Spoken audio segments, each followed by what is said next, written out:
Hello and welcome to the Strategic Bookkeeper podcast.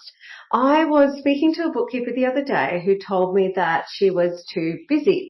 And it kind of broke my heart. And I'll tell you why. So I meet busy bookkeepers and accountants quite regularly, really highly skilled, great bookkeepers and accountants who tell me that they are too busy to, do this and that, work on their business. But what I often find is that they are busy, but not actually achieving the income or lifestyle that they want and deserve. In fact, when they are busy, I guarantee they're not achieving the lifestyle, right? Because they are super busy, too busy to prioritize their health, too busy to enjoy the things that should come through building a thriving practice, delighting your clients, which gives us the privilege of our dream on our terms, which is the income and lifestyle. Now, being too busy is absolutely one of the key excuses that I'll get for why I can't. So this is why, Jeannie, I can't read your book or listen to your audiobook, which is only an hour a day for a week, right? So I'm too busy for that, Jeannie. And it's why I can't join your program, because I'm too busy with all these clients and this client work. If you're a busy bookkeeper that can't find 1 hour in your day to go for a walk and listen to my audiobook, then you need this more than anyone, okay? If you can hear the passion in my voice, it's because I want the busy bookkeeper to transform themselves into the thriving strategic bookkeeper. And that's what today's podcast is about. Okay, so by the end of today's podcast, what I really want, like in my heart's desire, is I want to have convinced the busy bookkeeper that just being busy is not the pathway to the income and lifestyle, let alone the fun, thriving practice that you want and deserve, okay? And if I haven't done that by the end of the podcast, I truly hope that I have at least given you food for thought. Maybe I've given you the motivation to listen to my audiobook over an hour a day for a week. Definitely food for thought around pressing pause for a moment and thinking about your end game. Start with the end in mind. What is the income and lifestyle that you want? How many hours do you want to work? What is the income? And then work backwards from there to architecture your practice so that it gives you these things. Without further ado, let's jump in, my friends. I'm Jeannie Savage, the Strategic Bookkeeper. I'm an award-winning entrepreneur, author, speaker, trainer and coach. After 13 years in practice and after scaling into a lifestyle business where I could choose my own adventure, I'm sharing my secrets to success, my secret sauce recipe on how to build a thriving practice, delight your clients and ultimately live your dream on your terms. This podcast is a companion to my book. In each weekly episode, I'll share strategies for scaling and success. This is your time to shine, to step up, to become a strategic bookkeeper and enjoy all the benefits it brings to you and your clients. Okay, let's jump into exploring the busy bookkeeper versus the thriving strategic bookkeeper. And first off, I am going to tell you that I feel like I'm in perfectionist mode right now with this podcast. So I'm going to name it to tame it. I'm massive on that. And I think maybe I feel that way because this subject is, for me, such an important one, right? And it's one of these ones where with the busy bookkeeper, I want to grab her by both shoulders and I want to shake her and say, no. And because I feel so passionate about this subject and about helping busy bookkeepers to press pause, take a breath and have that realization that being busy is not the pathway to thriving. I feel like I'm in perfectionist mode. I feel like I need to deliver this content like perfectly. And yet I know that different concepts and thought leadership will speak to different people. So with that named to tame, I'm going to jump in and start sharing. And the first thing I want to share with you around the busy bookkeeper versus the thriving strategic bookkeeper is just a quick one on mindset, okay? And I am going to direct you to the podcast that I've done on pricing because that's going to explore this a bit more. So the busy bookkeeper versus the thriving strategic bookkeeper mindset is around the employee versus business owner mindset. Now, I was once a busy bookkeeper, so I've been in practice about 13 years. So 13 or so years ago when I started my journey in my own bookkeeping practice, I definitely, if I reflect and I'm honest with myself, I feel like I definitely had an employee mindset, which once again I talk about in that podcast on pricing. So just quickly, in this podcast, the employee mindset versus the business owner is a little bit like this. So as when we first go into business for ourselves, often we have been an employee in the past, right? So we start out kind of with this mindset around, okay, well, I'm going to charge a higher hourly rate than I was being paid as an employee, and often it's significantly higher. Maybe it's 50% higher or more. And then people are going to come to me and they're going to ask me to do work for them. And I'm going to do it at that higher rate. But that's more like you act when you're an employee, right? Your boss gives you work to do at an hourly rate and off you go and you do the work. You certainly don't negotiate with your boss on whether you even want to work for him or her. And there's this idea that, okay, the rate's good and the work is there and therefore that'll all equal, income, lifestyle, whatever. And it's just not that simple. So in terms of mindset, just listen to that other podcast, okay? I don't want to rinse and repeat too much here, but definitely that's just the first seed that I want to plant in your mind is this employee mindset. And I see bookkeepers and accountants stuck in this mindset for the entirety of their bookkeeping practice journey, scratching their heads as to why it feels more like a job at the end of the day, and they don't feel like they're having the impact, and they certainly don't feel super valued, or it just doesn't feel like they thought it would feel. And I really believe that this employee mindset versus business owner mindset is a big part of it. So once again, just start by listening to that podcast after this episode. So the next thing I want to raise is if you are the busy bookkeeper, right? I'm too busy. Even, it's lucky you've even got me listening to this podcast. I'm too busy. I want to ask you, have you got the income and lifestyle that you want and deserve? Don't just say, yeah, I'm busy. Of course I've got the income and lifestyle. I'm busy. Pause for a minute and be honest with yourself, okay? Have the courage to be honest and know that courage and fear exist together, not separately. Acknowledge that busy does not reflect income and lifestyle, yeah? And I'm living proof of that. If you've heard my story, you know that I've just had times in my practice where I've not had to work very much and the income is still the same and the lifestyle is there. So please do ask yourself right now, are you really achieving the income and lifestyle? And not, well, I'm going to get it next week or next month or in 3 months or 6 months or a year because I'm busy and I know that busy will lead to that. Right now, if you are too busy to work on your business with me, have you got the income and lifestyle that you want and deserve? Now, if those two end game pieces of the puzzle, income and lifestyle, are not there yet, what do you think is going to get you there? Do you think it's bringing on more clients and getting busier? Because I would suggest that it is definitely not.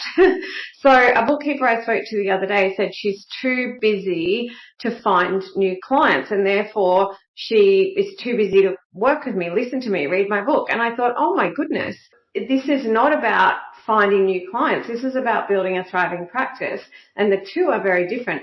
Finding new clients is simply a piece of the puzzle. It's a piece of the build a thriving practice, delight your clients, and then live your dream on your terms. It is not the thing that is going to give you the income and lifestyle all by itself. So please do know that.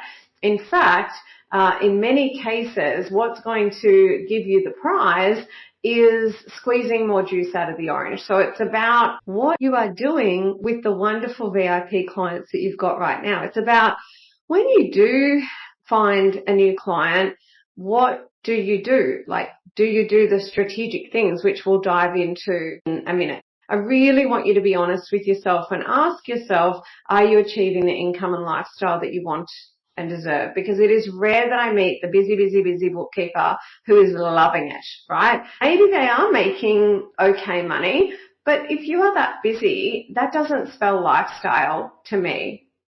So now, as what I call part 3, let's look at the opportunities that exist to move from busy to thriving strategic, okay? So I'll use some examples and some stories, but we'll look at the opportunities that exist if you're a busy bookkeeper and the little things that you can do and could do in order to free up time and increase profitability, okay? So once again, income and lifestyle.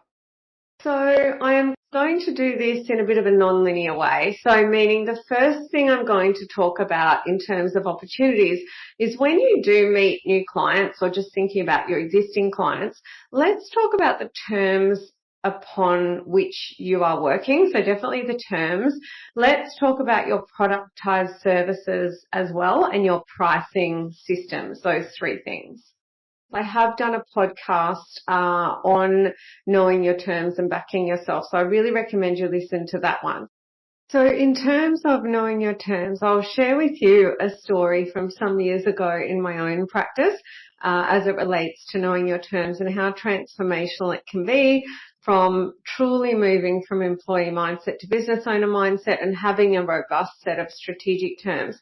So in this case, what I want to share with you is around the kind of minimum charges on jobs, and I'll share a couple of stories with you. So first off, it was some years ago, and I was already doing very well in this space around knowing my terms and having a lot of this stuff nailed, which actually speaks to the fact that once you get all these moving parts in place, right, so my 7-step methodology and all the things within there, then over your additional laps around the sun, like more of your years in business, you don't just stop and it's perfect and it's finished. You're always learning and expanding your mind and refining and improving, so that your practice continues to thrive, so that your clients continue to be delighted, okay?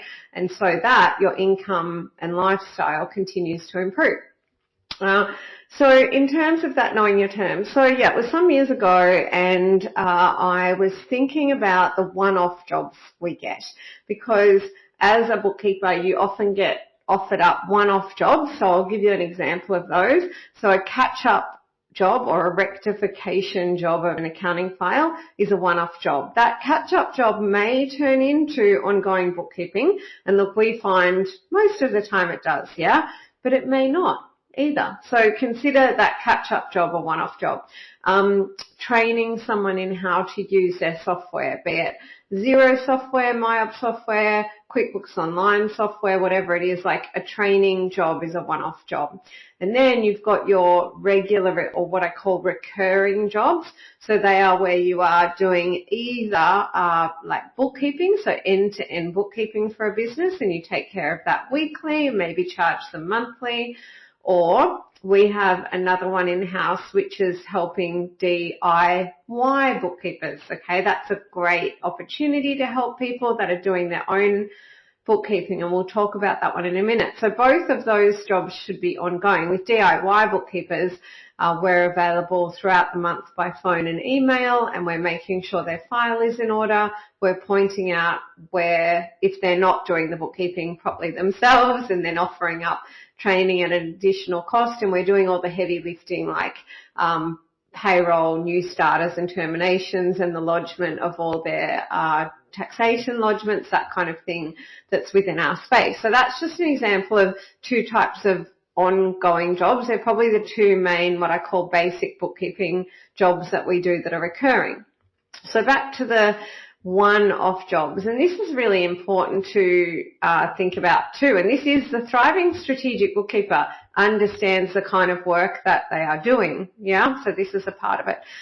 So I was thinking about the one-off jobs. This might be 7 years ago. It was a while ago. And I realized at the time, I think I was charging out about $395 for a really nice little productized training pack. And that might have been, once again, this was like 7 years ago, it might have been up to 3 hours of training with up to 3 months of support by email and phone on the subjects covered way back then. So these days my minimum charge out is more like $1,000. So no one-off job is less than $1,000 in my practice, and I'll expand on that in a moment.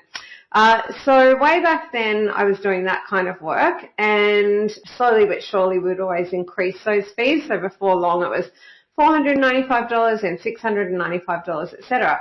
But the other kind of one-off jobs that we would get requested, it could have been really small stuff. Like it could be stuff where I would talk to the prospective client about what they need, and I would think, well, that job potentially might only take me 15 minutes, yeah?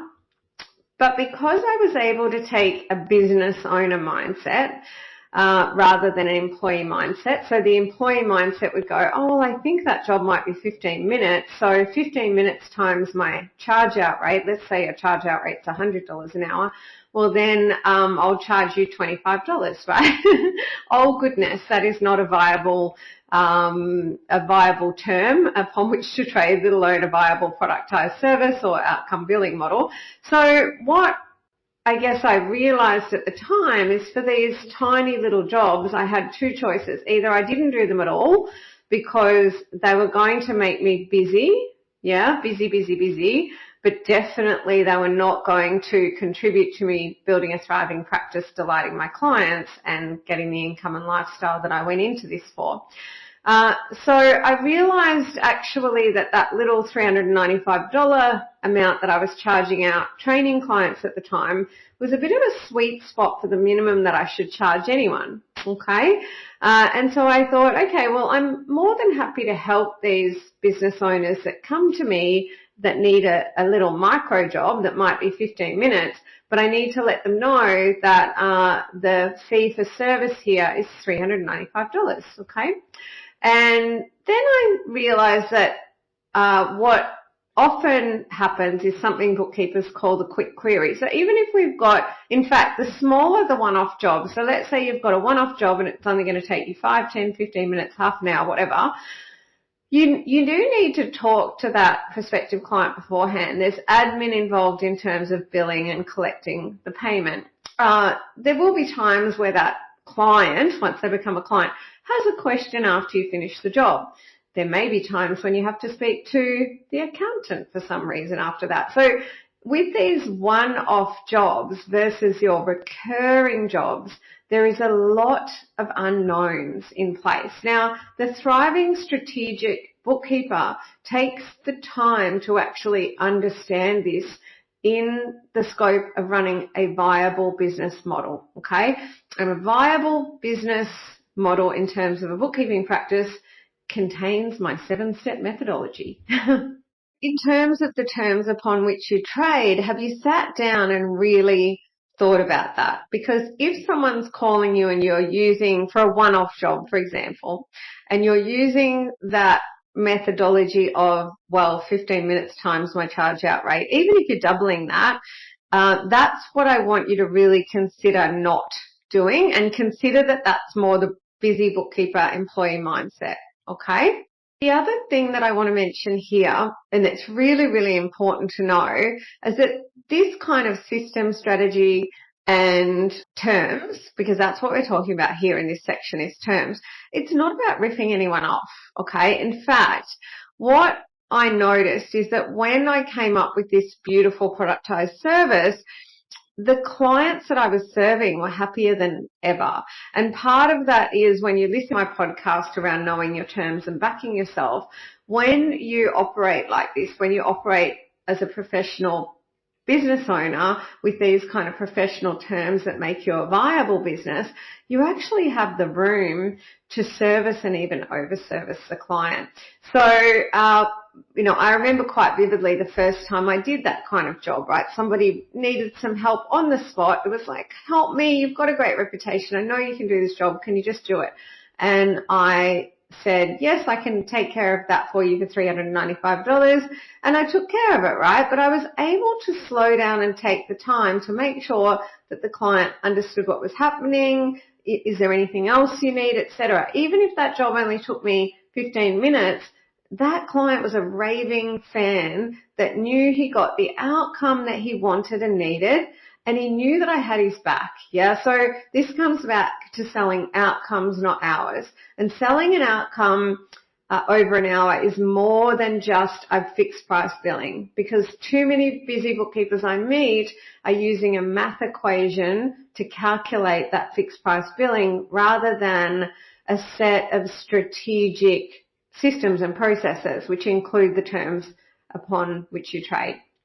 So now for the second example that does relate to terms, but also moving into this productization and pricing system, is those, I just touched on the DIY bookkeepers. So, and I want to give you an example so you can reflect on how you are acting in your own practice. So let's say a prospective client comes to you and they are doing their own bookkeeping, and it can also from time to time be a full service client who wants to transition to DIY bookkeeping, okay? And there's nothing wrong with that. In this day and age, there's always a good opportunity with the accounting software for business owners to do it themselves if they want. It's not something I recommend, but we absolutely have DIY bookkeepers who we help and support, okay?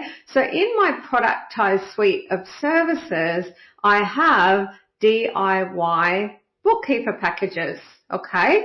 Now, if you're the busy bookkeeper with the math equation as your pricing strategy, when someone like that comes to you, once again, you're probably going to be thinking, how long is this going to take me, weekly, monthly, or quarterly, times what I think is a decent hourly rate? Cue the employee mindset. Okay, I'm just really trying to help you understand what's happening here. And then you're going to simply give them a fee structure that reflects time for money. Okay, so even if you fix price it, you're still in the employee mindset using a math equation and trading hours for the service. Okay. Whereas the thriving strategic bookkeeper has a beautiful productized service, yeah? And the other thing that he or she does is takes control. So when we do the needs analysis, the busy bookkeeper sometimes lets it be very much a combined decision, so allows the business owner to take control and tell them what they want. For example, if I get someone come to me and say, I want you to take my books and do the quarterly, no, that's not what we do, okay? So I don't do quarterly work. Yeah, so the thriving strategic bookkeeper has very solid terms and is in control and makes his or her recommendations and is valued by the prospective client and the client. So in this case, it would be a DIY bookkeeping package that provides the business owner with outcomes, and those outcomes would be, I'm available by phone and email throughout the month. Yeah, I can even jump on the Zoom with you. I'm going to check your file and make sure that it's on track. I'm going to do the heavy lifting. I won't go into too much of what that is, but the heavy lifting that they just can't do. Going to lodge your compliance, etc. And the fee attached to that service for the month is X. You know, maybe it's 250, 350, whatever it is. But if you were just calculating the time, let's say the fee attached to that service was $300 a month, that would be your absolute minimum charge out rate for a recurring service. So this is a client that needs no bookkeeping as such, a client that just needs the support to be a DIY bookkeeper, okay? So oftentimes you spend a lot less time on that job as such, yeah, but to make it a viable productized service in your professional bookkeeping business, you need a minimum charge out rate. Yeah. So hopefully that's getting you thinking about the terms upon which you trade, your productized services, your pricing model, and how it relates to moving from being a busy bookkeeper to being a thriving strategic bookkeeper.